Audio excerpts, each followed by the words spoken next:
بزرگان محترم،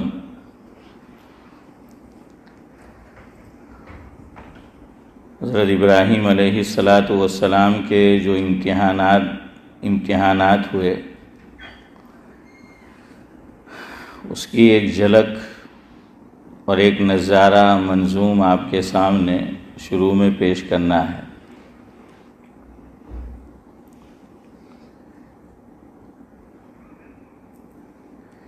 ابراہیم کے کتنے امتحان ہوئے، ابراہیم کے کتنے امتحان ہوئے، سب جانتے ہیں کہ کیا کیا ہوئے۔ عجب ان کی داستان ہے، عجب ان کی داستان ہے، حیران زمین و آسمان ہے۔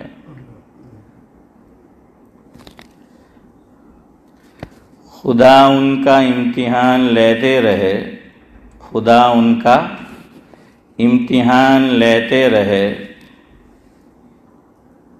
بخوشی آپ امتحان دیتے رہے۔ خدا ان کا امتحان لیتے رہے، بخوشی آپ امتحان دیتے رہے۔ کامیابی قدم ان کے چومتی رہی، کامیابی قدم ان کے چومتی رہی، نبوت گھرانے میں ان کی گھومتی رہی۔ کامیابی قدم ان کے چومتی رہی، نبوت گھرانے میں ان کے گھومتی رہی۔ اب سب جانتے ہیں حضرت ابراہیم علیہ السلام کے بعد جتنے بھی انبیاء تشریف لائے تو وہ یا تو بنو اسماعیل ہے یا پھر بنو اسحاق ہے۔ تو یہ کس کی اولاد ہے؟ حضرت ابراہیم علیہ السلام ہی کی اولاد ہے۔ حضرت اسماعیل علیہ السلام بھی اور حضرت اسحاق علیہ السلام بھی، اور پھر ان کے بیٹے ہیں حضرت یعقوب علیہ السلام، اور اس طرح سے یہ سلسلہ چلتا ہے۔ تو حضرت ابراہیم علیہ السلام کے بعد نبوت حضرت ہی کے گھرانے میں گھومتی رہی ہے۔ کیوں؟ امتحانات بھی ان کے اتنے سخت ہوئے۔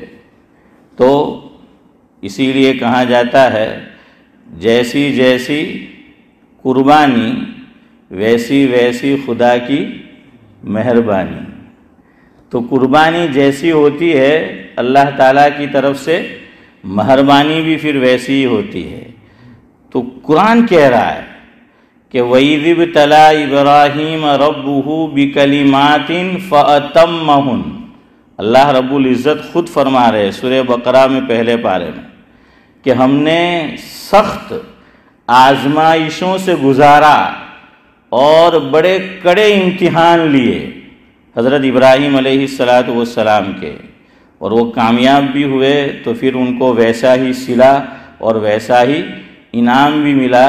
تو کامیابی قدم ان کے چومتی رہی، نبوت گھرانے میں ان کے گھومتی رہی۔ نہ کیا کبھی آپ نے کوئی گلہ، گلہ جانتے ہو نا؟ ہاں، شکایت۔ نہ کیا کبھی آپ نے کوئی گلہ، اسی کا ملا آپ کو یہ صلہ، اسی کا ملا آپ کو یہ صلہ۔ کیا صلہ ملا وہ آگے سنیے۔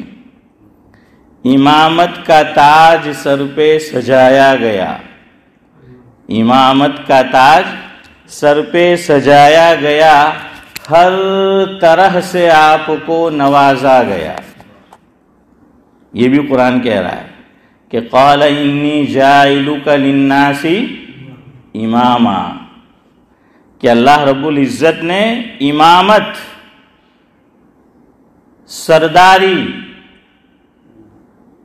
یہ حضرت ابراہیم علیہ السلام کے سر پہ رکھ دی، یہ تاج ان کو دیا گیا۔ اور یہ واحد نبی ہے انبیاء کی صف میں، اور یہ کسی بزرگ کا قول نہیں ہے، اللہ رب العزت خود قرآن کریم میں اس بات کو ارشاد فرماتے ہیں، کسی نبی کے تعلق سے آپ کو یہ اعجاز نہیں ملے گا جو حضرت ابراہیم علیہ السلام کے حصے میں آیا۔ اور کیوں آیا؟ وہی کہ آزمائشیں بڑی ہوئی تو پھر امتحانات جب بڑے ہوتے ہیں اور پرچہ آدمی اچھا بھرتا ہے تو نمبرات بھی ویسے ہی ملتے ہیں۔ بچپن میں آپ سب نے بھی مدرسے میں امتحان دیا، میں نے بھی دیا، تو میں دارالعلوم کی بات کرتا ہوں، الگ الگ ہوتا ہے، 100 بھی ہوتے ہیں کہ 100 میں سے پھر اتنے آئے، لیکن یہ حافظ امتیاز جانتے ہیں مدارس میں عام طور پر ہوتا ہے 35 سے 40 یہ ادنا پاس، 41 سے 45 درمیانی، اور 46 سے 50 اعلیٰ نمبرات، کہ جس نے پرچہ پورا بھرا ہے بالکل صحیح طرح اس نے پرچے کو لکھا ہے، تو ممتحن امتحان لینے والا یوسف بھائی کتنے نمبر دیتا ہے؟ 49۔ گجراتی نا دل بہت تنگ ہیں، ہاں گجراتیوں کے دل بہت تنگ ہے یار، یہ تنگ دل، تنگ ظرف، سخت دل۔ اچھا ہے کہ تنگ دست نہیں ہے اور اللہ رکھے بھی نہیں ہے حسن بھائی۔ ارے 50 میں نے بولا، اس میں بھی جو ہے اب آپ کہتے ہیں کہ 49۔ આપણે કઈ હેલું શાદીમાં ચાંદલો થોડી લખાવવાનો છે ہیں فاروق بھائی کہ 49 کے 51، تو 50 نمبر دیتے ہیں، لیکن جس کا پرچہ بالکل صحیح ہو تو ممتحن اعجازی نمبر دیتا ہے اپنی طرف سے، حالانکہ اس پہ لکھا ہوا ہے مدرسے کی جو انتظامیہ ہے اس کی طرف سے کہ زیادہ سے زیادہ 50 نمبر، لیکن پھر بھی حافظ یوسف سے پوچھئے کہ امتحان کوئی اچھا دیتا ہے تو حافظ صاحب کتنے دیتے ہیں؟ 51۔ ہمارے حضرت مولانا مفتی عبدالرحیم صاحب لاجپوری نور اللہ مرقدہ نے جو جامعہ حسینیہ راندیر میں امتحان دیا، ایک کتاب میں حضرت کو ممتحن نے 53 نمبر دیے، زیادہ سے زیادہ 51 ہوتا ہے لیکن یہ 53 نمبر۔ اور پاکستان کے اندر میری ملاقات، بنگلہ دیش کے اندر ایک بڑے عالم گزرے ہیں، میری بھی 2010 میں جب میں حج کے لیے گیا تھا ملاقات ہوئی تھی، نام بھول رہا ہوں میں ان کا، بڑے عالم تھے، حضرت مدنی کے شاگرد تھے، تو حضرت مدنی سے بہت محبت تھی، دارالعلوم دیوبند میں امتحان دیا تو ممتحن نے ایک کتاب میں 52 نمبر دیے۔ تو اسی طرح حضرت ابراہیم علیہ السلام جب بڑے امتحان میں کامیاب ہو گئے امتحانوں میں، تو اللہ رب العزت نے اس کا بڑا عظیم صلہ دیا، اور یہ اعجازی، یہ اب اعجازی نمبر ہے، 50 سے بھی اوپر اعجازی، یہ قرآن کہہ رہا ہے۔ کیا کہا قرآن نے؟ کہ ما کان ابراہیم یہودیا ولا نصرانیا ولیکن کان حنیفا مسلما وما کان من المشرکین۔ آپ پورا قرآن کریم سورہ فاتحہ سے لے کر سورہ ناس تک پڑھ لیجئے، از اول تا آخر ترجمے کے ساتھ آپ دیکھ لیجئے، میننگ کے ساتھ آپ پڑھ لیجئے، کسی نبی کے تعلق سے قرآن کریم نے وہ بات نہیں کہی ہے، اللہ رب العزت نے وہ بات بیان نہیں کی ہے جو حضرت ابراہیم علیہ السلام کے تعلق سے کہی کہ ما کان ابراہیم یہودیا ولا نصرانیا ولکن کان حنیفا مسلما وما کان من المشرکین۔ کیا کہا سنیے، یہودیوں کا دعویٰ یہ ہے عارف بھائی کہ ابراہیم ہمارے ہیں۔ یہودی کیا کہتے ہیں؟ یہ قرآن کہہ رہا ہے، یہودیوں کا دعویٰ یہ ہے کہ ابراہیم ہمارے ہیں، اور نصرانیوں کا دعویٰ یہ ہے کہ ابراہیم ہمارے ہیں، اور مسلمانوں کا دعویٰ یہ ہے کہ ابراہیم ہمارے ہیں۔ تو اللہ رب العزت نے بتا بھی دیا کہ نہ وہ یہودی تھے نہ نصرانی تھے، وہ تو کیا تھے؟ وَلَٰكِنْ كَانَ حَنِيفًا مُسْلِمًا، دین حنیف پر تھے، اور دین حنیف یہی دین اسلام ہے۔ وَمَا كَانَ مِنَ الْمُشْرِكِينَ، کہ وہ مشرکین نہیں ہیں۔ اور قرآن نے ایک مقام پر فرمایا 17ویں پارے میں آخری رکوع آخری صفحہ، هُوَ اجْتَبَاكُمْ وَمَا جَعَلَ عَلَيْكُمْ فِي الدِّينِ مِنْ حَرَجٍ مِلَّةَ أَبِيكُمْ إِبْرَاهِيمَ هُوَ سَمَّاكُمُ الْمُسْلِمِينَ۔ اور حضرت نبی کریم صلی اللہ علیہ وسلم کی اس عالم رنگ و بو میں تشریف آوری ہوئی، خود آقا نے روایت میں فرمایا، جس کا مفہوم یہ ہے کہ میں کس کی دعا کا نتیجہ ہوں؟ ہیں صدیق بھائی؟ حضرت ابراہیم علیہ السلام۔ ہاں، بہرحال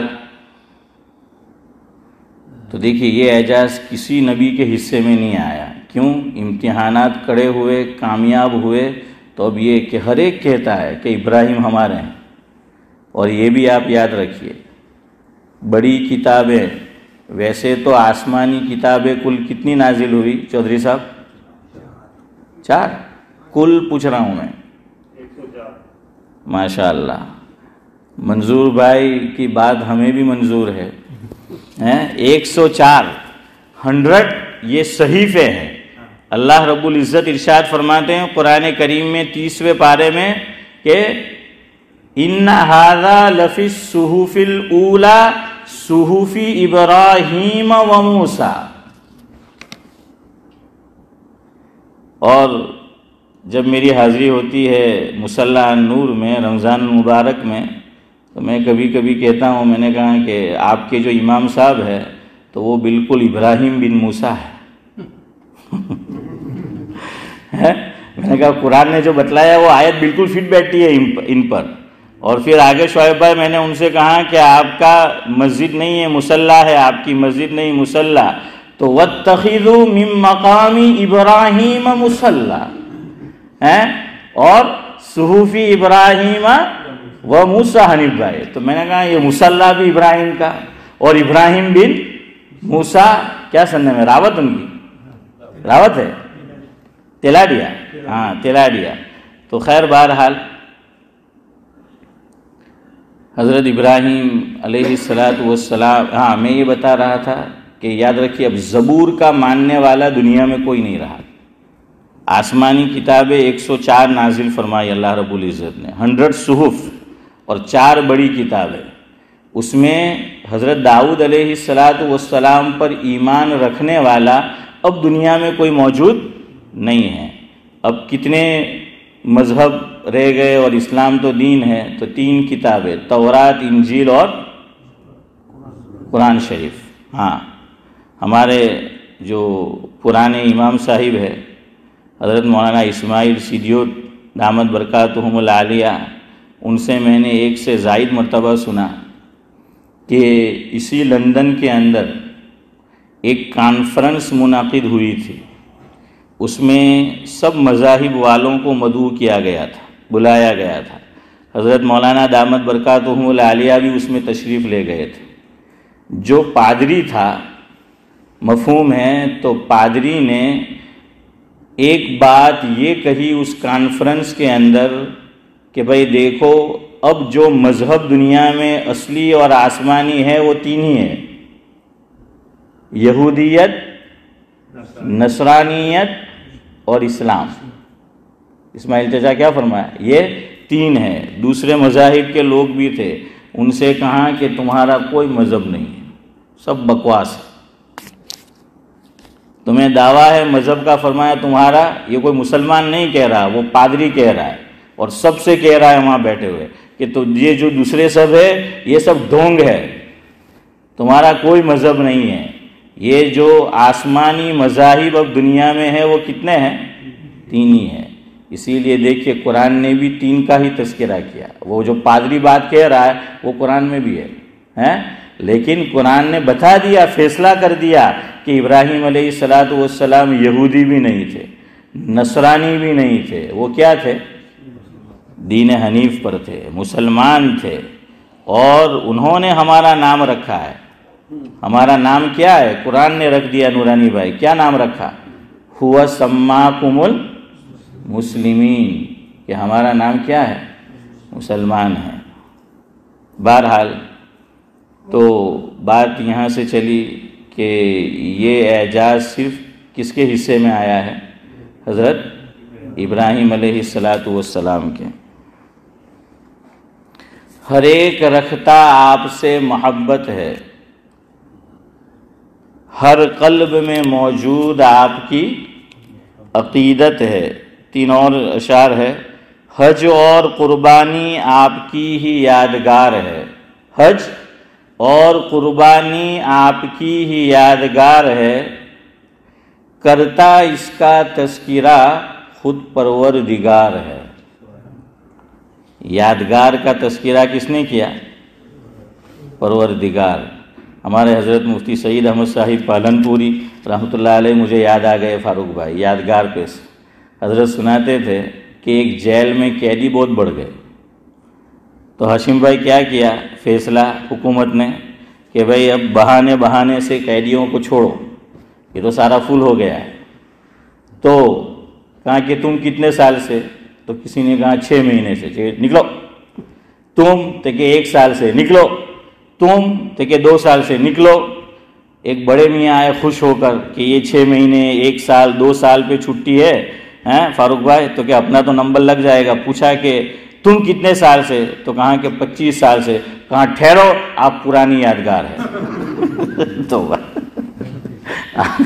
آپ کیا ہے کہ حضرت سناتے تھے کہ آپ کیا ہے اشرف بھائی کہ پرانی یادگار ہے. تو حج اور قربانی بھی کیا ہے؟ حضرت ابراہیم علیہ السلام کی یادگار ہے. نماز کے درود میں بھی تذکرہ ابراہیم ہے.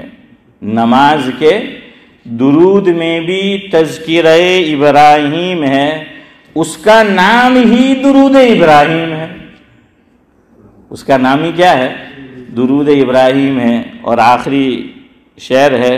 بفضل الہی ہم آپ کی ملت ہے، ہم حضور کی امت ہے. اور ملت کس کی ہے؟ ابراہیم علیہ السلام کی. ملت ابیکم ابراہیم. بفضل الہی ہم آپ کی ملت ہے. سلام ہم سب کتنے خوش قسمت ہیں کہ ہم ان کی ملت ہے. تو دیکھیے بڑے امتحان ہوئے. علامہ اقبال مجھے یاد آ گئے. پھر آگے بات جو ہے گفتگو کا سلسلہ میں جاری رکھتا ہوں انشاءاللہ 8:30 تک. تو علامہ اقبال نے بھی حضرت ابراہیم علیہ السلام کے تعلق سے کتنی پیاری بات کہی. وہی امتحانات کا تذکرہ اور کامیابی کا. آگ ہے اولاد ابراہیم ہے نمرود ہے. آگ ہے اولاد ابراہیم ہے نمرود ہے. کیا پھر کسی کو کسی کا امتحان مقصود ہے؟ کیا پھر کسی کو کسی کا امتحان مقصود ہے؟ اور فرمایا آج بھی ہو گر ابراہیم سا ایماں پیدا. ویسے انہوں نے کہا ہے لیکن میں نے تھوڑی ترمیم کی ہے. آج بھی ہو گر ابراہیم سا ایماں پیدا، آگ کر سکتی ہے انداز گلستاں پیدا. جس کو کہا کہ قلنا یا نار کونی برداؤں وسلامن علی ابراہیم. بہرحال اب یہ جو عشرہ شروع ہوا ہے تو اس تعلق سے کچھ باتیں سن لیجئے. حضرت ام سلمہ رضی اللہ تعالی عنہ روایت کرتی ہے کہ حضرت نبی کریم صلی اللہ علیہ وسلم نے فرمایا اذا دخل العشر واراد بعضكم ان يزحي فلا يأخذن شعرا ولا يقلمن زفرا او كما قال علیہ السلام. حضور اکرم صلی اللہ علیہ وسلم نے اس روایت میں 2 باتیں مجھے اور آپ کو اور مسلمانوں کو بتائی. کیا بتایا؟ مفہوم ہے کہ جب ذی الحجہ کا آغاز ہو جائے، آخری مہینے کا اسلامی آغاز ہو جائے، ابتدا ہو جائے، اور ابتدا آلریڈی کل سے ہو چکی ہے، کل مغرب کے بعد سے، تو حضور نے فرمایا کہ جس کا ارادہ ہو قربانی کرنے کا، چاہے قربانی اس کو کرنا ضروری ہے، چاہے شرعاً اس پر ضروری نہیں ہے، لیکن وہ کر رہا ہے کہیں سے بھی بندوبست کر کے، تو فرمایا کہ جو بھی قربانی کرنا چاہتا ہو وہ جب تک قربانی کا جانور قربان نہ ہو جائے دو کام نہ کرے، دو کام سے رکے رہے۔ نمبر 1، ناخن نہ لے، ہاتھ کے بھی اور پیر کے بھی۔ یہ مسلم شریف کی روایت ہے۔ تو فرمایا کہ ایک کام تو حسن بھائی یہ نہ کرے کہ ہاتھ کے ناخن بھی نہیں لینا ہے اور پاؤں کے ناخن بھی نہیں لینا ہے۔ دوسرا کیا فرمایا کہ بدن پر جہاں جہاں بال ہوتے ہیں تو وہ بالوں کو بھی نہ لے۔ مرد مستاش، تو یہ جو مونچھیں ہیں تو مونچھ اس کے بال بھی نہ لیے جائے، داڑھی اس کے بال بھی نہ لیے جائے، بغل کے بال وہ بھی نہ لیے جائے، ایک اور جگہ آپ جانتے ہیں تو وہ بال بھی نہ لیے جائے۔ لیکن یہ بات ابھی پوری نہیں ہوئی۔ علماء نے لکھا ہے حدیث پاک کی روشنی میں، ویسے انشاءاللہ کوئی مسلمان ایسا نہیں ہونا چاہیے کہ 40 دن گزر جائے اور اس نے بغل کے بال صاف نہ کیے ہو اور زیر ناف کے جو بال ہے وہ اس نے نہ لیے ہو، ایسا نہیں ہونا چاہیے۔ آقا کی عادت 40 دن تک لے جانے کی تھی ہی نہیں۔ حضور اکرم صلی اللہ علیہ وسلم ہر 7 دن یا بہت تو 15 دن، ہر ہفتے یا پھر ہر 2 ہفتے میں اقبال بھائی آپ صلی اللہ علیہ وسلم کیا کرتے تھے؟ ارے بولو، ناخن بھی لیتے تھے اور بال بھی صاف کرتے تھے۔ یہاں ایک بات یاد رکھیے، آپ صلی اللہ علیہ وسلم ہماری طرح ہم جو کیا بولتے ہیں اس کو لیزر جو ہے وہ یوز نہیں کرتے تھے، اور عورتیں پاؤڈر یوز کرتی ہے۔ اب بعض مرد بھی پوچھتے ہیں نورانی بھائی کہ ہم پاؤڈر یوز کریں کہ نہیں؟ میں نے کہا مردانگی باقی رکھنی ہے تو مت کر، اور تجھے کچھ اور چاہت ہے تو تو جانے، پھر بھی میں ہاں کا مشورہ تو نہیں دیتا ہے، تو پھر تو جانے۔ ارے ویسے ہی تھوڑی لکھا ہے، عورت کا مسئلہ الگ ہے، وہ الگ ہے، وہ کریم پاؤڈر میں وہ اچھی لگتی ہے، تو قدرتی حسن میں ہی اچھا لگتا ہے، سمجھ آیا نا؟ ہاں، اور قدرتی حسن والوں کو نزاکت نہیں آتی، اور عورتیں نزاکت نہ کرے تو وہ عورت ہی نہیں۔ تو عورت تو نزاکت کرے گی ہی، اور ہونی ہی چاہیے، اور ہوتی بھی ہے، تو وہ سب وہ اس کے لیے ہے۔ خدا جن کو حسن دیتا ہے، میں نے تو نہیں کہا، آج تو اشرف بھائی بول رہے ہیں، تو بہرحال ہے نذیر بھائی، ملاقات کیجیے اب بعد میں۔ تو بہرحال کیا ہے، آپ صلی اللہ علیہ وسلم یاد رکھو کہ سیرت میں ہے کہ ہاتھ سے بال اکھاڑتے تھے، ہاتھ سے۔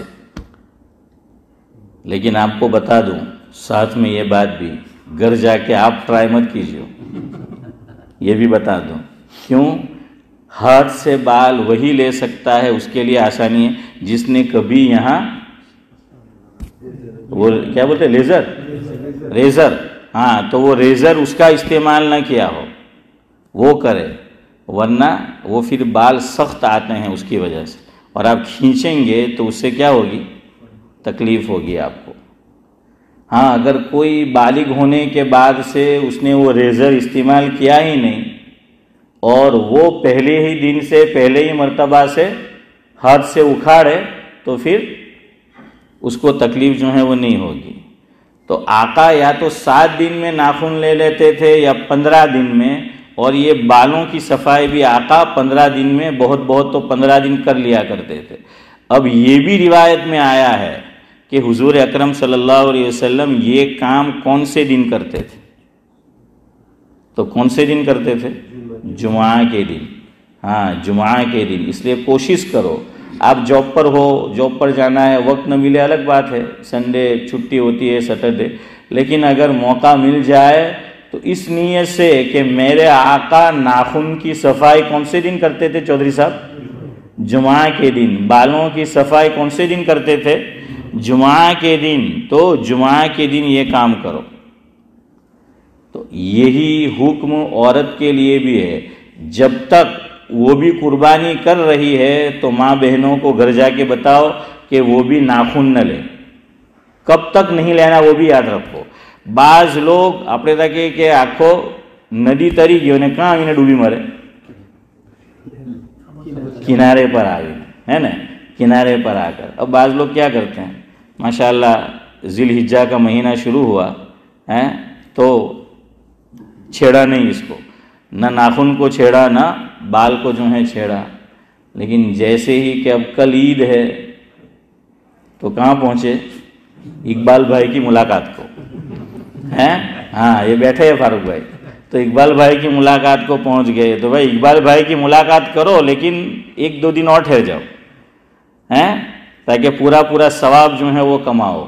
اچھا یہ حکم کیوں ہے؟ بعض لوگ پوچھتے ہیں، ہاں وہ شاید بات رہ گئی میری، کہ 40 دن زیادہ سے زیادہ مدت ہے، اگر کسی نے ناخن 40 دن گزر گئے ہاتھ اور پاؤں کے نہیں لیے یا بال، تو اب ذی الحجہ کا مہینہ شروع ہو چکا ہے، پھر بھی وہ یہ کام کرے گا۔ کیوں؟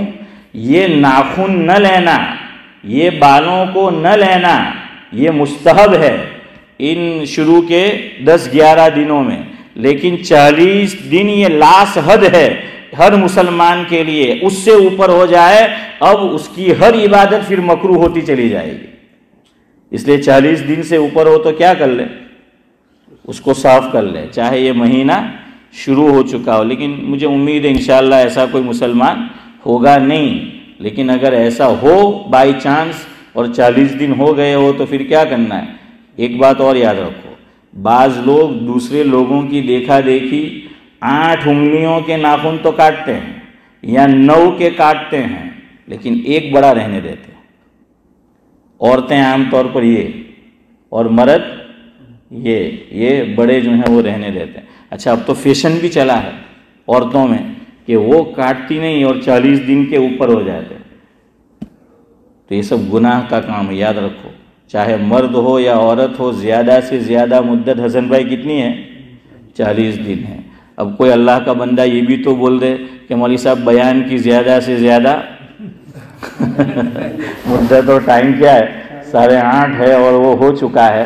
بہرحال میں اجازت لیتا ہوں آخری بات آپ کو بتا کر، تو ایک ناخن بھی نہیں رکھنا ہے، وہ بھی 40 دن سے اوپر ہو گئے، ہر عبادت پھر اس کی کیا ہوتی چلی جائے گی؟ مکروہ جو ہیں وہ ہوتی چلی جائے گی۔ تو یہ عورتوں کو بھی بتا دے گھروں میں جن کو قربانی کرنا ہے وہ نہ لے۔ کب تک نہ لے وہ سن لے، جب تک جانور قربان نہ ہو جائے۔ اب بہت سے لوگ انڈیا میں قربانی کا جانور قربان کراتے ہیں، کچھ پاکستان میں، کچھ بنگلہ دیش میں۔ تو اب تو سوشل میڈیا ہے، سب آ گیا کہ انڈیا میں جمعرات کو عید، شاید پاکستان بنگلہ دیش میں بھی، اور ہمارے یہاں بدھ کو، ہاں تو بدھ کو ہے، تو ایک دن انڈیا پیچھے ہو گیا۔ اب ہم جانور وہاں قربان کرا رہے ہیں، تو اب آپ سوچیں گے کہ یہاں ہمارے یہاں عید ہو گئی بدھ کے دن، تو بدھ کو کاٹے نہیں، جب تک آپ کا جانور وہاں قربان نہ ہو جائے۔ تو ایک دن تو پیچھے ہے، تو وہاں تو تھرسڈے کو ہوگا، اور ہو سکتا ہے کہ تھرسڈے کو نہ ہو بلکہ کب ہو؟ فرائیڈے کو ہو۔ تو پھر وہاں تک آپ کو یہ ہاتھ اور پاؤں کے ناخن یہ نہیں لینے ہیں۔ اچھا ایک بات اور یاد رکھو، سنیچر کو ان کو منع کرو کہ ہمارا جانور انڈیا، پاکستان، بنگلہ دیش میں سنیچر کو قربان نہ کریں۔ کیوں؟ اس لیے کہ فقہاء نے لکھا دونوں جگہ عید ہونی چاہیے، جہاں مسلمان موجود ہے، جیسے ہم یہاں لندن میں ہیں، یہاں بھی عید کا دن ہو، اور جہاں جانور ہے وہاں بھی، تو سنیچر کے دن تو وہاں نہیں ہوگا۔ اس لیے ان کو کہہ دے کہ بھئی تاکہ سب کے نزدیک برابر ہو جائے۔ ویسے گنجائش دینے والوں نے دی ہے، لیکن ہم عمل کریں کہ سب کے نزدیک کیا ہو؟ برابر ہو۔ تو یاد رہا آپ کو؟ تو جب تک وہ جانور قربان نہ ہو جائے وہاں تک۔ اب یہ کرنا کیوں ہے؟ ایسا کیوں؟ حضور نے کیوں یہ کہا کہ بال نہ لے اور ناخن نہ لے؟ تو اس کیوں کا جواب انشاءاللہ یار زندہ صحبت باقی، آپ واپس آئیں گے تو کہیں گے، صرف اشارہ کر دوں، خواجہ عزیز الحسن مجذوب رحمۃ اللہ علیہ کا ایک شعر ہے، وہ کہتے ہیں، یا رب تیرے محبوب کی شباہت لے کے آیا ہوں، یا رب تیرے محبوب کی شباہت لے کے آیا ہوں، حقیقت اس کو تو کر دے میں صورت لے کے آیا ہوں۔ سبحان اللہ و بحمدہ، سبحانک اللہم و بحمدک، نشہد ان لا الہ الا انت